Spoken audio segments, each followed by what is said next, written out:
ज्योति मिर्धा लगातार कह रही हैं हनुमान बेनीवाल मेरे सामने चुनाव लड़े, क्योंकि इस बार उन्होंने क्यों कहा है, क्योंकि मोदी के नाम पर वोट मिल रहा है, इसलिए उन्होंने खुले तौर पर चैलेंज किया है कि आप मेरे सामने चुनाव लड़ो।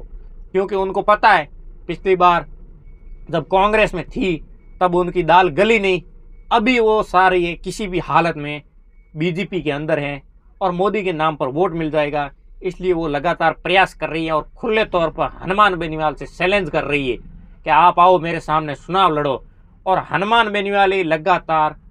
वही ये सारे किसी भी हालत में ज्योति को हरवाना है। कांग्रेस के अंदर बड़ी सेंधमारी कर रही है,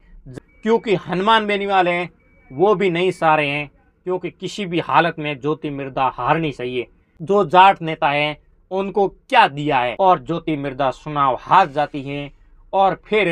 हरेंद्र मिर्धा जीत जाते हैं। वीडियो को शेयर करें, यूट्यूब चैनल को सब्सक्राइब करें, फेसबुक पेज को फॉलो जरूर करें। राजस्थान की राजनीति में बड़ा घमासान, क्योंकि बीजेपी राजस्थान के अंदर मिशन 25 पूरा करने के लिए किसी भी हद तक जा सकती है, क्योंकि बीजेपी लगातार राजस्थान के अंदर तीसरी बार मिशन 25 पूरा करने के लिए कांग्रेस के अंदर बड़ी सेंधमारी कर रही है। जहां पर भी बीजेपी को ये लग रहा है कि कमज़ोर सीट हैं, वहां पर बीजेपी दिक्कत आ सकती है, वहां पर कांग्रेस से बीजेपी, कांग्रेस के जो नेता हैं, जो लोकल जनाधार वाले नेता हैं, उनको बीजेपी के अंदर शामिल करने के लिए बीजेपी कोशिश कर रही है। और इसी कड़ी में बीजेपी को कहीं न कहीं ये लगता है कि नागौर के अंदर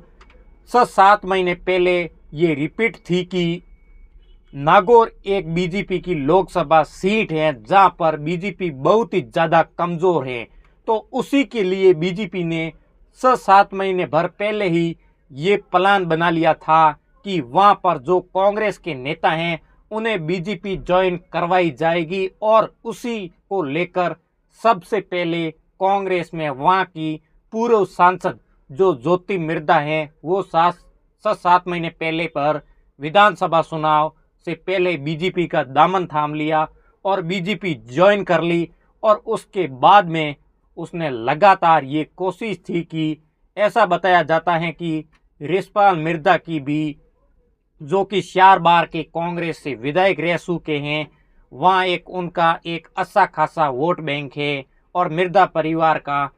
वहाँ पर बहुत अच्छा खासा वोट बैंक माना जाता है। आज दिन तक नागौर के अंदर लोकसभा का इतिहास है जिसमें सबसे ज़्यादा अगर जो कोई सांसद रह चुके हैं तो वो नाथूराम मिर्धा हैं, कांग्रेस से रह चुके। लेकिन उसके बाद लगातार बीजेपी ने वहाँ पर मिर्धा परिवार के अंदर तोड़ फोड़ करने के बारे में पूरी कोशिश की थी और उसी कड़ी में ज्योति मिर्धा को बीजेपी को दामन थाम लिया और उनको ज्वाइन करवा ली। उसी समय ये कहा जा रहा था कि रिछपाल मिर्धा भी बीजेपी के अंदर ज्वाइन करेंगे और जल्दी ही बीजेपी में आ सकते हैं। आज उसी बात की बाकायदा रिछपाल मिर्धा ने बाकायदा जब आज बीजेपी ज्वाइन की, कल जो ज्वाइन की थी,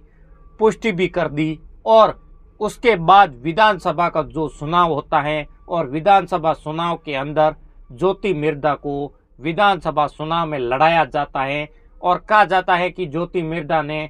जब बीजेपी ज्वाइन की थी उसी बातचीत के अंदर उन्होंने कहा था सीधे तौर पर मुझे लोकसभा का चुनाव लड़ना है,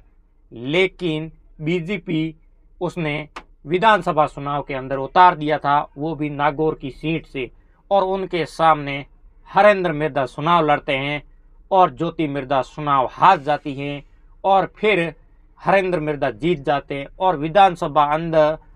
के अंदर जो, और उसके बाद जब राजस्थान के अंदर लोकसभा के लिए 15 नाम की पहली लोकसभा की सूची आती है जिसमें ज्योति मिर्धा का नाम होता है, मतलब विधानसभा चुनाव हारने के बाद में भी एकमात्र वो ऐसी नेता थी जिन पर बीजेपी ने भरोसा जताया है। और उसके बाद जैसे ही ज्योति मिर्धा का नाम आया तो वहाँ की राजनीति के अंदर नई सरगर्मियाँ तेज हो गई और नए नए समीकरण बनने लगे और कोशिश की जा रही थी, क्योंकि वर्तमान के अंदर हनुमान बेनीवाल वहाँ के सांसद हैं और वहाँ से सांसद हनुमान बेनीवाल 2019 के अंदर जब लोकसभा का चुनाव लड़े थे और उन्हें एनडीए के साथ में चुनाव लड़ा, बीजेपी के साथ में गठबंधन किया था और उसके बाद में उन्होंने चुनाव लड़ा था और वो वहाँ से चुनाव जीते थे। वो तकरीबन 1,81,000 वोटों से चुनाव जीत जाते हैं, लेकिन उसके बाद में बीजेपी का उनके साथ दामन छोड़ दिया, क्योंकि जो किसान कृषि बिल आया था उसमें हनुमान बेनीवाल ने विरोध किया था। उसके बाद में हनुमान बेनीवाल ने बीजेपी का दामन छोड़ दिया था और विधानसभा चुनाव था, वहाँ पर भी हनुमान बेनीवाल मात्र एक विधायक जीत पाए थे। और आज बीजेपी ने एक तरफ तो हनुमान बेनीवाल दिल्ली के अंदर ऐसा कहा जाता है कि अशोक गहलोत जो कि पूर्व के मुख्यमंत्री हैं राजस्थान के, उनके जरिए ये कोशिश की जा रही है कि किसी भी तरीके से कांग्रेस के साथ में गठबंधन हो जाए। कहा जा रहा है कि हनुमान बेनीवाल उनकी पार्टी कांग्रेस के साथ में गठबंधन हो जाता है तो बाड़मेर, जैसलमेर और बालोतरा की सीट और नागौर की सीट, ये 2 सीट मांगी जा रही हैं। और कहा जा रहा है कि कांग्रेस के अंदर भी बहुत सारे ऐसे नेता हैं जो चाह रहे हैं कि ये गठबंधन हो और इसलिए फेस फंसा हुआ है। कहा जा रहा है कि कांग्रेस की जो राजस्थान के अंदर लोकसभा की सूची आती है जिसमें बाड़मेर और जैसलमेर हैं और वहाँ का ऐलान हो जाता है, और अभी तक कांग्रेस की जो सूची नहीं आई है अभी तक राजस्थान के अंदर। लेकिन इससे पहले कल बीजेपी ने कांग्रेस के अंदर मिशन 25 पूरा करने के लिए एक बड़ी सेंधमारी की है। आज जिन नेताओं ने बीजेपी ज्वाइन की, बीजेपी का दामन थामा, उनका देखिए लोकल जन आधार, इस बात से इनकार नहीं किया जाता क्योंकि और इसलिए बीजेपी ये चाहती है कि जो लोकल नेता हैं, जन आधार वाले हैं, उनको लोकसभा के अंदर बीजेपी को प्रत्याशी को मजबूत मिशन पूरा करने के लिए उनको ज्वाइन करवा रही है। और उसी कड़ी में रिशपाल मिर्धा का नाम, रिशपाल मिर्धा ने अपने भाषण के दौरान कांग्रेस पर बड़ा निशाना साधा है और बीजेपी की अटल बिहारी वाजपेयी की जमकर तारीफ की और सीधे तौर पर कांग्रेस पर यह आरोप लगाया है कि देखिए किसी तरीके से कांग्रेस के अंदर हमारे समाज के जो नेता थे, जो जाट नेता हैं, उनको क्या दिया है, कुछ हाल कर दिया गया है। परसाराम मदेरणा के बारे में बताया, महिपाल मदेरणा के बारे में बताया, राजेंद्र चौधरी के बारे में बताया, ये तमाम नाम हैं। और उसके अलावा ऐसा बताया जाता है कि कुल जो लिस्ट थी वो 32 नामों की लिस्ट है जिन्हें आज कांग्रेस छोड़कर बीजेपी ज्वाइन की है। और उसी में उनमें कुछ खास शेर हैं जिनके बारे में आपको जिक्र हो रहा है कि लालचंद कटारिया है, पूर्व जो यूपीए गवर्नमेंट थी उसके अंदर केंद्रीय मंत्री रह चुके हैं, और जब गहलोत सरकार की में पिछली जो सरकार थी उसके अंदर कृषि मंत्री रह चुके हैं। और लालचंद कटारिया हैं जो कि विधानसभा चुनाव से पहले ही उनकी बीजेपी के साथ में बातचीत चल रही थी। राजेंद्र यादव जो कि गहलोत सरकार के अंदर गृह राज्य मंत्री रह चुके हैं, उन्हें भी आज बीजेपी का दामन थाम लिया है। और बीजेपी लगातार कोशिश कर रही है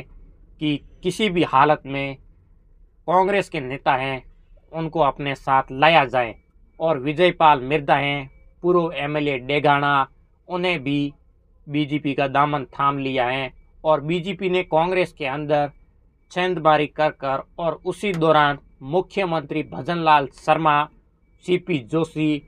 प्रदेश अध्यक्ष, बाकी जो बीजेपी के तमाम नेता, चाहे राजेंद्र राठौड़ हो, भूपेंद्र यादव हो, तमाम कुल मिलाकर बीजेपी वहाँ लगातार ये कोशिश कर रही है कि किसी भी तरीके से मिशन 25 पूरा करने के लिए कुछ भी करना हो, किसी भी हद में जाना हो, जा सकते हैं। क्योंकि इस बार राजस्थान के अंदर मिशन 25 पूरा करने के लिए, लेकिन लोगों के मन में क्या सवाल है वो भी बड़ा इंटरेस्टिंग है। बहुत सारे लोगों से बातचीत हो रही है थी वो सीधे तौर पर ये कह रहे हैं कि अब बीजेपी पिछले 6-7 महीनों में लगातार कांग्रेस नेताओं को अपने साथ में शामिल कर रही हैं।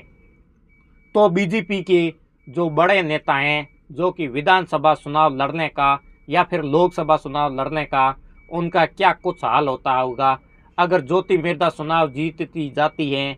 तो वहाँ बीजेपी के कार्यकर्ता ने एक लंबा संघर्ष किया है, क्योंकि हनुमान बेनीवाल हैं वो भी नहीं सारे हैं, क्योंकि किसी भी हालत में ज्योति मिर्धा हारनी चाहिए ऐसा अनुमान लगाया जा रहा है। और किसी भी हद तक बीजेपी जा सकती है, क्योंकि बीजेपी सारी ये नागौर के अंदर कांग्रेस के बड़े बड़े नेता हैं उनको अपने अंदर कैसे लाया जाए और वहाँ की सीट कैसे निकाला जाए, और कांग्रेस उधर ये भी सारी है हनुमान बेनीवाल से गठबंधन किया जाए किसी भी हालत में, और राजस्थान के अंदर कम से कम 15 सीट तो जीत पाएँ। पर बात की जाए इस बार लोकसभा चुनाव के अंदर कांग्रेस हो, बीजेपी हो या फिर हनुमान बेनीवाल हो, हनुमान बेनीवाल ये सारे हैं, क्योंकि 2019 के अंदर जब लोकसभा का चुनाव हुआ था तब भी हनुमान बेनीवाल ने खुली तौर पर कहा था मेरे सामने ज्योति मिर्धा हो या कोई भी हो उनको चुनाव हरवाना है। पर नागौर की जनता ने वही किया, चुनाव हरवा दिया। अभी नागौर की जनता क्या चाह रही है, और हनुमान बेनीवाल लगातार ये कोशिश कर रहे हैं ज्योति मिर्धा के सामने वो खुद ही चुनाव लड़ेंगे, दूसरा मुझे नहीं लग रहा है चुनाव लड़ेंगे। और उधर ज्योति मिर्धा लगातार कह रही है हनुमान बेनीवाल मेरे सामने चुनाव लड़े, क्योंकि इस बार उन्होंने क्यों कहा है, क्योंकि मोदी के नाम पर वोट मिल रहा है, इसलिए उन्होंने खुले तौर पर चैलेंज किया है कि आप मेरे सामने चुनाव लड़ो। क्योंकि उनको पता है पिछली बार जब कांग्रेस में थी तब उनकी दाल गली नहीं, अभी वो सारे किसी भी हालत में बीजेपी के अंदर हैं और मोदी के नाम पर वोट मिल जाएगा, इसलिए वो लगातार प्रयास कर रही है और खुले तौर पर हनुमान बेनीवाल से चैलेंज कर रही है कि आप आओ मेरे सामने चुनाव लड़ो। और हनुमान बेनीवाल लगातार